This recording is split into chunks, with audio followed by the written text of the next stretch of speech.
ఇక్కడికి వచ్చిన మీడియా వాళ్ళకి అందరికీ కూడా నమస్కారం. ఫస్ట్ హ్యాపీ బర్త్డే అభిష్ గారు. అండ్ ఫస్ట్ నాకు చాలా ఈ మధ్య చాలా హ్యాపీగా అనిపించిన మూమెంట్ ఏంటంటే కుబేరా పెద్ద హిట్ అవ్వడం. సో మళ్ళీ థియేటర్స్ కొంచెం కళ్ళకల్లగా కనిపిస్తున్నాయి. అలాగే నెక్స్ట్ రాబోయే కన్నప్ప కూడా అంతే పెద్ద హిట్ అవ్వాలి. దాని తర్వాత 10-15 సినిమాలు అలాగే హిట్ అయితే మరలా థియేటర్స్ ఒక చాలా కలర్ఫుల్గా ఉంటాయి.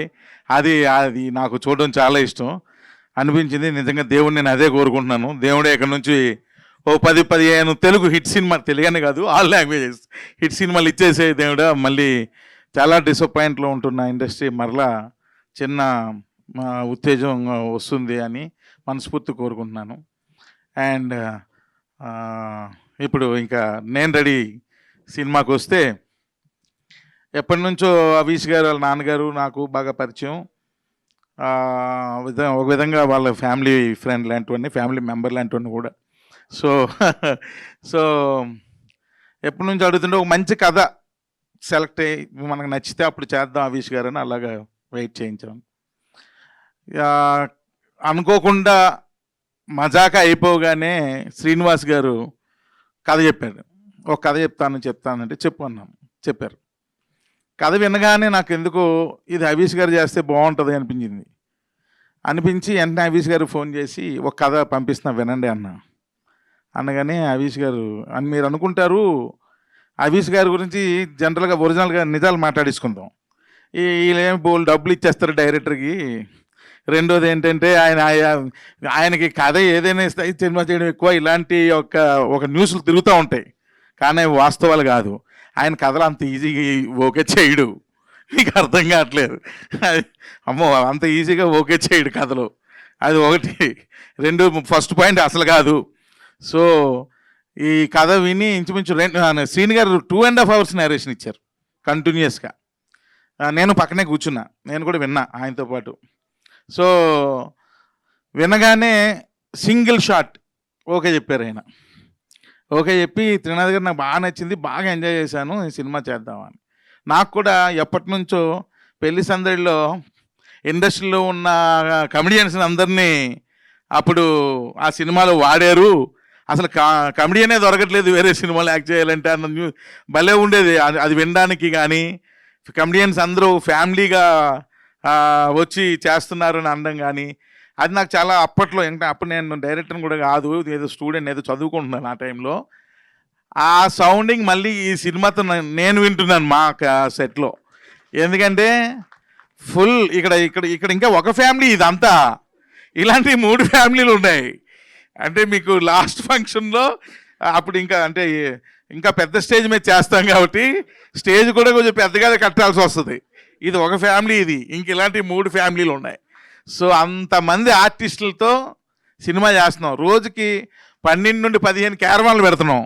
సో క్యారవాన్లకి ప్లేస్కే పాపం మా మేనేజర్లు చాలా ఇబ్బంది పడుతున్నారు. ముందు క్యారవాన్లు ప్లేస్ సెట్ చేసుకోవడానికే ఇబ్బంది పడుతున్నారు. సో వాళ్ళందరితో రోజు ఒక పండగలాగా, షూటింగ్ అంటే ఎలా ఉంటుందంటే ఒక పండగలాగే ఫుల్ ఎంజాయ్ చేస్తున్నాం అంతే. శ్రీలక్ష్మి గారు రాలేదు కదా, శ్రీలక్ష్మి గారు ఆవిడ కూడా మెయిన్ క్యారెక్టర్ చేశారు ఇందులో. అసలు ఎన్ని సీన్లు, ఒక 10 సీన్లు చేస్తే 8 సీన్లు విపరీతంగా నవ్వుకుంటున్నాం, మిగిలిన 2 సీన్లు విపరీతంగా ఏడుచుకుంటున్నాం, అందరం ఏడుస్తున్నాం, అంత ఎమోషనల్ అవుతున్నాం. అంటే ఇది ఏమి పెద్ద యాక్షన్ ఇలాంటి సినిమా కాదు, ఇట్స్ ఎ ఫ్యామిలీ ఎంటర్టైనర్. ఒక ఫ్యామిలీ ఎంటర్టైనర్, సరదాగా ఆ ఎమోషన్స్, మరి మధ్యలో వాళ్ళ మధ్య ఉన్న సరదాలు, ఇంతే సినిమా, ఏముండదు.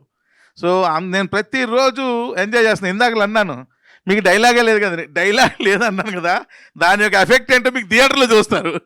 ఆ డైలాగ్ లేనిది ఏంటి అన్నది. సో అద్భుతమైన నటులు లక్కీగా నాకు ఈ సినిమాకి సెట్ అయ్యారు. అందరూ అన్ని క్యారెక్టర్లో కూడా అలా ఫిక్స్ అయిపోయారు. ఎవరి క్యారెక్టర్ని వాళ్ళు బ్రహ్మాండంగా చేస్తున్నారు. సో ఒక సాంగ్ కూడా రీసెంట్గా చేసాం, చాలా గ్రాండ్గా చేసాం. అలాగే సాంగ్స్ మిక్కీ జే మేయర్ నిజంగా నాకు చాలా, అంటే తను ఎక్కడ యూఎస్లో ఉంటాడు, ఏదో ఫోన్ కాల్స్లో మాట్లాడుకోవడమే. ఆయన ఎప్పుడు అదే చెప్తుంటాడు, ఏంటి సార్ నాకు విజువల్స్తో కలిపి చెప్తుంటే నాకు ఇంకా ఇంట్రెస్ట్ వస్తుంది, నాకు వర్క్ చేయడానికి ఇంకొంచెం ఇంట్రెస్ట్ పెరుగుతూ ఉంది అని చెప్పి మంచి సాంగ్స్ అద్భుతంగా ఇప్పటికే 3 ఇచ్చేశారు. ఒకటి ఆల్రెడీ షూట్ కూడా చేసేసాం. సో, అంటే అది ఇప్పటి నుంచే అవన్నీ ఇంచుమించుగా 50% సినిమా షూట్ అయిపోయింది. ఇంకో 50% బాకీయే. సో, ఇప్పటి నుంచి ఎందుకులే విజువల్స్ అంత ఎక్కువ ఇవ్వడం, ఓన్లీ బర్త్‌డే గ్లింప్సే ఇద్దామన్న ఉద్దేశంతో ఒక్క షాటే వాడాం. సో, అందుకే నేనేమంటానంటే నాకు ఇంకొక పెద్ద ప్రాబ్లమ్ ఏంటంటే, ఆర్టిస్టులు ఎవరొచ్చినా సరే ఈ సినిమాలో కొంచెం నీట్‌గా ఉండాలి. మంచిగా సేవ్ చేసుకొని, లేకపోతే నీట్ సేవ్‌తోనో లేకపోతే శుభ్రంగా తల దూకుండానే ఈ ఆర్టిస్టులు కరువైపోయారు. ఎవరొచ్చినా ఇంతింత గడ్డాలు, ఇంతింత హెయిర్‌లు. ఏంది ఈ కథేమో అలాంటిది కాదు. క్లీన్‌గా, నీట్‌గా ఉండాల్సిన కథ. అసలు అలాంటి ఆర్టిస్టులే దొరకట్లేదు. అందరూ అలాగే అయిపోయారు. మొత్తం గెడ్డాలు, ఇది కండలు, గిండలు ఒక రేంజ్‌లో ఉంటున్నారు ఒక్కొక్కరు. సో, మళ్ళా ఈ సినిమాలో చాలా క్లీన్‌గా, నీట్‌గా ఇప్పుడు మీరు చూసారు కదా గ్లింప్స్‌లో ముద్దుగానే యశోద అని ఎంత హాయిగా ఉందో ఆ సంగీతం. సినిమా అంతా కూడా అంతే హాయిగా ఉంటుంది. సో, ఇది it's a like family bonanza. Families అందరూ కూడా వచ్చి సరదాగా 2.5 hours ఎంజాయ్ చేసి లాస్ట్ 15 minutes ఓవర్ ఎమోషన్ అయ్యి ఒక చిన్న ఎమోషన్తో థియేటర్ నుంచి బయటకు వెళ్తారు అంతే. ఎందుకంటే ఏముండదు సినిమాలో. సో, నేను వాళ్ళ నాన్నగారితో అన్నా, ఈ సినిమాకి మీరు ప్రొడ్యూసర్ అయితే నేను చేయనని. ఈ సినిమాకి నేను కాదు ప్రొడ్యూసర్ని అన్నారు. మరి ఎవరు అనగానే ఆవిడని ఇచ్చారు. ఈవిడ ప్రొడ్యూసర్ ఏంటండి హీరోయిన్ లాగా ఉంది అంటే మరి అనగానే ఎంత మంచి ప్రొడ్యూసర్ అంటే ఆవిడ జనరల్గా ఎవరైనా ఏదైనా చెబితే ప్రాబ్లమ్స్ వచ్చి ఈ ప్రాబ్లం వచ్చిందని చెబితే ఈ ప్రాబ్లమ్ ఈ సొల్యూషన్ ఏంటి అంటే ఒక సొల్యూషన్ అనగానే ఇది వెళ్ళిపోండి అంటారు. ఈవిడ అలాంటి ప్రొడ్యూసర్ కాదు. ప్రాబ్లం వచ్చిందంటే దాన్ని అనలైజ్ చేస్తున్నారు. ఎందుకు వస్తుంది ఈ ప్రాబ్లం అంటే రూట్స్కి వెళ్తున్నారు. ఫస్ట్ సినిమా కదా ఆ మాత్రం ఉంటుందిలేండి అనుకున్నాను నేను. రూట్స్కి వెళ్ళి దీనివల్ల ప్రాబ్లం వస్తుందని ఫైండ్ చేసి వాటిని సాల్వ్ చేయాలి. వాటిని సాల్వ్ చేస్తేనే ఈ ప్రాబ్లం సాల్వ్ అవుతుంది. లేదంటే మళ్ళీ రేపు కూడా పుడుతుంది అని చెప్పి ఆ రూట్స్ లెవెల్లో దాన్ని సాల్వ్ చేసుకుంటూ వస్తున్నారు. అంత మంచి ప్రొడ్యూసర్. సో, నిజంగానే బాగా నచ్చారు. అంటే ఇది ఫస్ట్ ఫిల్మ్, ఇంకా డెఫినెట్గా మీరు నెక్స్ట్ ప్రాజెక్ట్స్కి బాగా షైన్ అయిపోతారు. సో, ఎందుకంటే ఆమెకి చాలా ఇంట్రెస్ట్ కూడా ఉంది. సో, సినిమాల మీద వాటి మీదను. సో, నేను ఇంకా అభీష్ గారు ఒక్కరే వాళ్ళ ఇంట్లో సినిమా పిచ్చోళ్ళు అనుకున్నాను. లేదు, ఈమె కూడా ఉన్నారన్న విషయం ఇప్పుడే అర్థమైంది. సో, అంత మంచి ప్రొడ్యూసర్. సో, మీరు ఇంకా ఎన్నో సినిమాలు చేయాలని, అంటే నా డైరెక్షన్లోనే కాదు, ఇంకా చాలామంది దర్శకుల్ని మీ ప్రొడక్షన్లో చేయాలని మనస్ఫూర్తిగా కోరుకుంటున్నాను. అలాగే ఇక్కడ ఉన్న మా ఆర్టిస్టులు అందరికీ పేరు పేరున రూపా గారు అమ్మ క్యారెక్టర్ తీసుకొచ్చి ఒకరోజు షార్ట్ తెచ్చి రండి మీరు అని తీసుకొచ్చి కాళ్ళకు పట్టీలు పెట్టించా. నేను మదర్ క్యారెక్టరు పట్టీలు అంటే రండి అన్నా అని ఒక సెలౌట్లో హై స్పీడ్లో పరిగెత్తించి వెనకాతల నుండి షాటు, పరిగెడుతున్న కాళ్ళకి 2 పట్టీలు, పరిగెడుతున్న హీరోయిన్కి తీస్తున్న లాంటి షాట్లు తీశారు. ఆవిడకి అర్థం కాల, ఏంది ఇది నాకు మదర్ క్యారెక్టరు, ఈ హై స్పీడ్లో ఈ షాట్లు తీస్తున్నారు ఏంటి అని. ఆ 2-3 షాట్లు ఎడిట్ చేసి ఇంకొక ఎమోషనల్ డైలాగ్ చెప్పించి 3 ఎడిట్ చేసి ఆమెకు చూపించాను. వెంటనే చూపించగానే ఆవిడ కళ్ళలో నీళ్ళు వచ్చేసినాయి. అంటే ఆ ఎమోషన్ అలాంటిది. సో, ఈ సినిమాలో ప్రతి ఒక్కరికి కూడా ఇక్కడ ఉన్న అందరు ఆర్టిస్టులకి వాళ్ళు చేస్తున్న ప్రతి సీను కూడా వాళ్ళకి వెంటనే చూపించేస్తున్నా. ఇగో మీరు యాక్ట్ చేసిన సీన్ ఇది చూడండి అంటే వాళ్ళు ఇంకా అది చూసి ఇంకా బాగా చేస్తున్నారు. అలాగే శ్రీలక్ష్మి గారు ఎక్సలెంట్. ఆవిడ ఎంత బాగా నవ్విస్తారు ఈ సినిమాలో, అంత బాగా ఏడిపిస్తారు ఈ సినిమాలో. సో, నేను రెడీ అన్నాం పిక్చర్లో. అండ్ చెప్తున్నాను కదా, ఒక పిక్నిక్లా చేస్తున్నాం. రోజు ప్రదీప్ గారు రాలేదా, ప్రదీప్ గారు వాళ్ళ ఇంట్లో ఆవకాయ పచ్చడి, సార్ గోంగూర పప్పు అయితే ఎక్సలెంట్. వాళ్ళ ఇంట్లో గోంగూర పప్పు గారి ఇరక్కుడేస్తారు అది. ఇలా ఒక్కొక్కరు రోజు బాక్సులు తేయడమే. అంత బాగా ఎంజాయ్ చేస్తూ సినిమా చేస్తున్నాం. అలాగే అంత ఎమోషనల్ కూడా అవుతున్నాం. అందరం ఓ ఫ్యామిలీలా ఫామ్ అయిపోయాం. సో, ఈ సినిమా అతి త్వరలో, చాలా ఇంకా 50% అయిపోయింది, చాలా స్పీడ్గానే ఫినిష్ చేసేస్తాం. చేసిన తర్వాత ఎంత త్వరగా అయితే అంత త్వరగా మీ ముందుకు తీసుకొస్తాం. డెఫినెట్గా మీరు అందరూ ఎంజాయ్ చేస్తారు.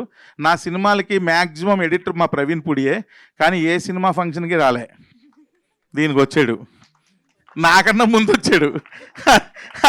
అదే అర్థం కాల ప్రవీణ్, ఏందో స్పెషల్ అర్థం కాల. ఇదే ఫస్ట్ టైం ఆయన ఫంక్షన్కి రావడం. సో, నాకన్నా ముందు వచ్చేసాడు. నేను టైంకి రాలేదా, సారీ నేనే టైంకి రాలేదు. ఆ కోపం మా మా మూర్తి గారు ఆల్రెడీ వార్నింగ్ ఇచ్చారు నాకు ఫోన్ చేసి, ఎక్కడున్నారు, టైం ఎంత అయింది అని. అలాగే మా నిజార్, మా ఇద్దరిది చాలా చాలా సంవత్సరాలు, చాలా సినిమాల అనుబంధం.